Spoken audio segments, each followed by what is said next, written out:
AITA for refusing to let my sister's new boyfriend move in with us, even though my husband and I have an extra room. This all started about 6 months ago when my younger sister, Emily, came to live with my husband, Jake, and me.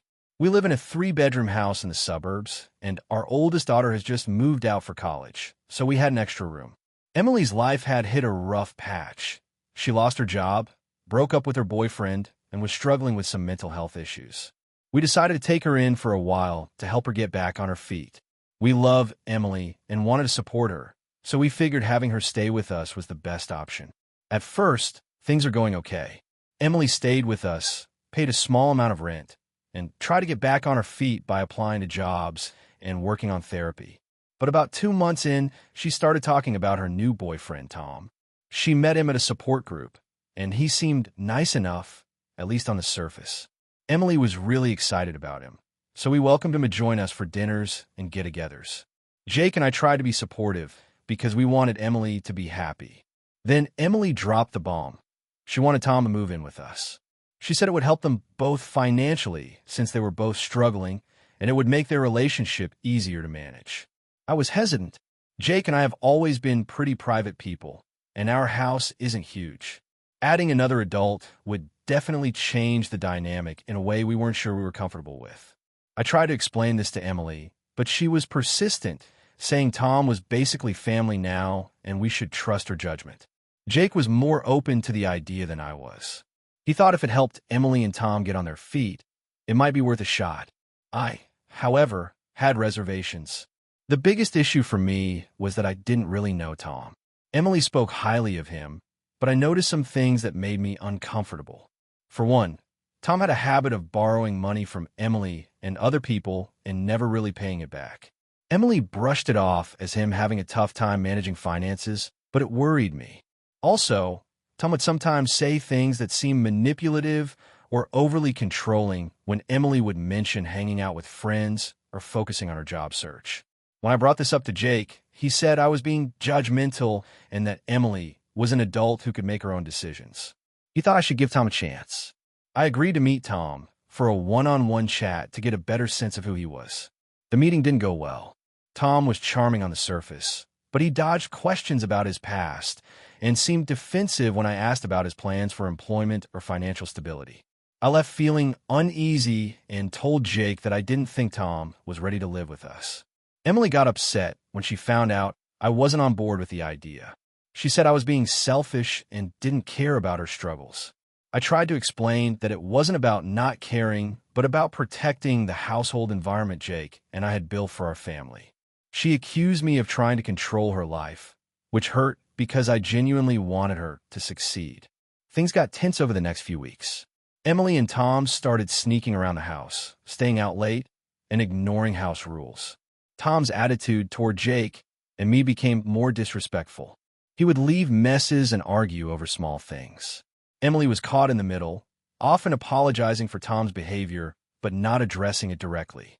It felt like Tom was taking advantage of our kindness. One night, I overheard a heated argument between Emily and Tom.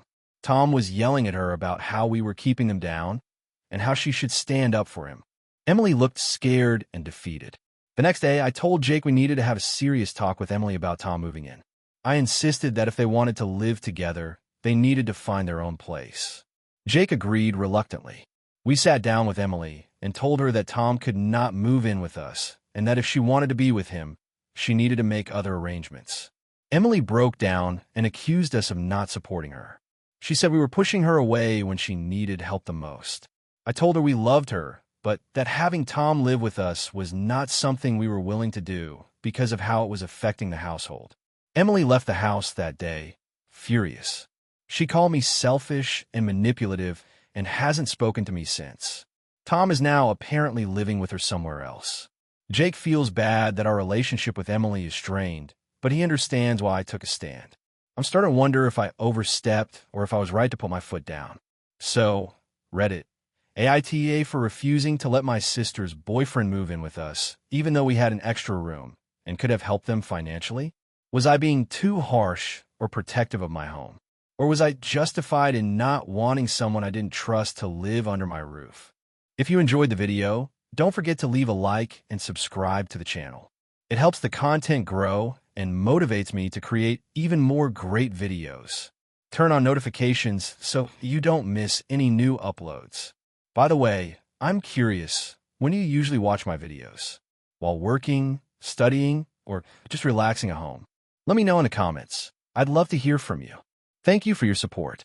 AITA for refusing to attend my sister's wedding after she deliberately excluded me from the bridal party and then demanding I pay for part of the expenses. I, 28F, come from a family that's always been close, or at least that's what I thought.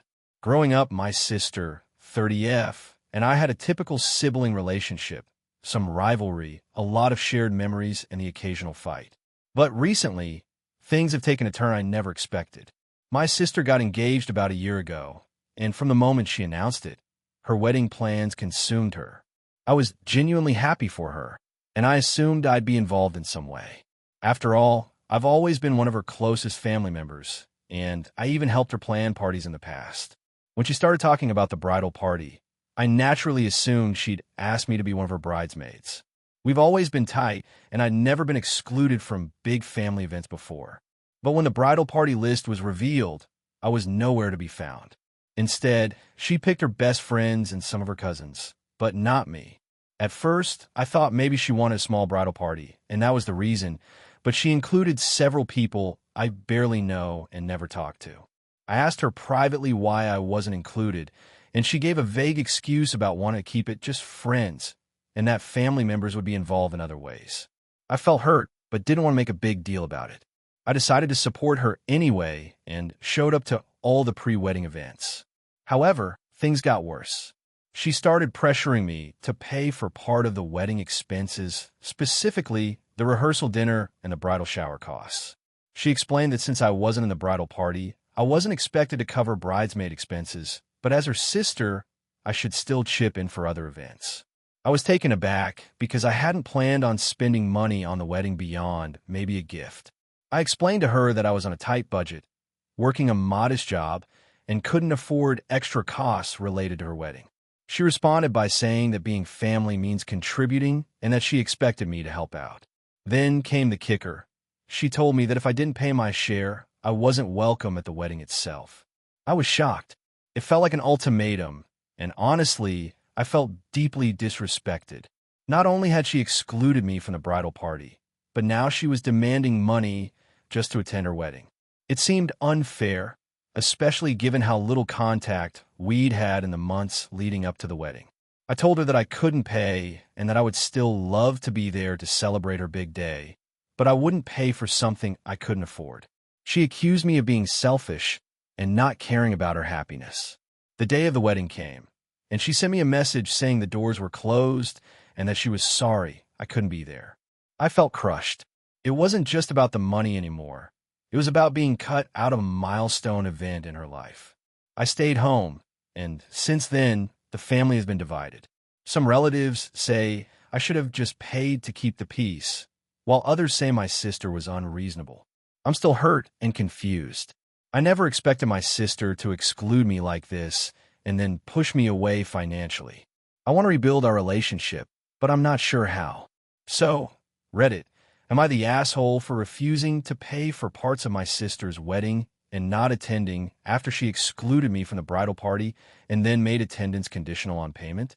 AITA for canceling my daughter's college fund after she chose to live with my ex and her new husband? I, 46M, have 2 kids, Emily, 17F, and Jacob, 14M. My ex-wife, Rachel, 44F, and I divorced 7 years ago. It was messy. We had been together for nearly 15 years, and I found out she'd been having an emotional affair that turned physical with a guy from her work, whom she ended up marrying 2 years after the divorce. We split custody 50-50, and for the most part, things were civil on paper, though never exactly friendly. I've always been present in my kids' lives, school events, soccer games, dance recitals, the works. Rachel and her new husband, Mark, live in a more upscale neighborhood, thanks to his tech job. Meanwhile, I work in local government and own a modest house. Nothing fancy, but stable. From the start, I made it clear to both my kids that I had a college fund for them. Not enough to cover an Ivy League education, but enough for a good state school without loans. I've saved, budgeted, skipped vacations, and driven the same car for 10 years to keep those accounts funded. I even refused promotions that would have required longer hours because I wanted to be available for them. Over the years, I started noticing something odd. Emily seemed to start gravitating toward her mom's household more. At first, it was just things like preferring to stay there during her birthday or spending extra weekends. Rachel started taking them on more trips, Hawaii, Disney, even a week in Italy, trips I couldn't match. I didn't make a fuss. I figured teenage girls grow closer to their moms sometimes. Still, it stung. About a year ago, Emily sat me down and said she wanted to permanently live with her mom and Mark. It was framed like a mature decision. She said the school in their district had more AP classes, she had friends there, and she felt more comfortable in that house. I didn't argue. I said I was hurt, but I'd respect her choice. But then I started noticing she stopped coming over even for the agreed-upon visits. She'd cancel last minute, claiming study groups, or say she was too tired. I tried being patient. I invited her to dinners, made her favorite meals, bought concert tickets.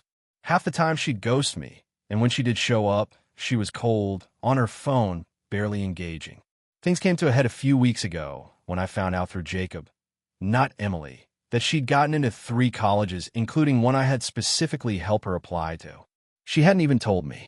When I texted her congratulations, I got a THX in response.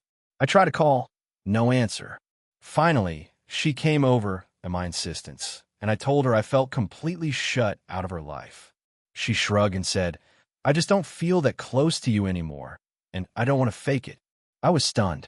She went on to say that Mark had really stepped up and felt like the kind of father she always wanted. That did it for me. I asked her, point blank, if she saw Mark as her real dad now. She didn't even hesitate, just said, pretty much. I told her I was disappointed and hurt beyond words, but okay. If that's how she felt, she should ask him to pay for her college. I informed her I would be reallocating her college fund to Jacob, who still lives with me half the time and actually wants me in his life. She went ballistic, screaming, crying, calling me unfair, saying I was manipulating her and using money to punish her. I stayed calm and said this wasn't revenge, this was consequence. She made it clear I wasn't her father in any meaningful way anymore, so why should I bankroll her future? Rachel then lit up my phone with angry voicemails, calling me petty and emotionally abusive. Mark even emailed me. Yes, emailed, with some long message about how I was setting a bad example of what unconditional love means. I didn't respond to either of them. My own parents think I overreacted.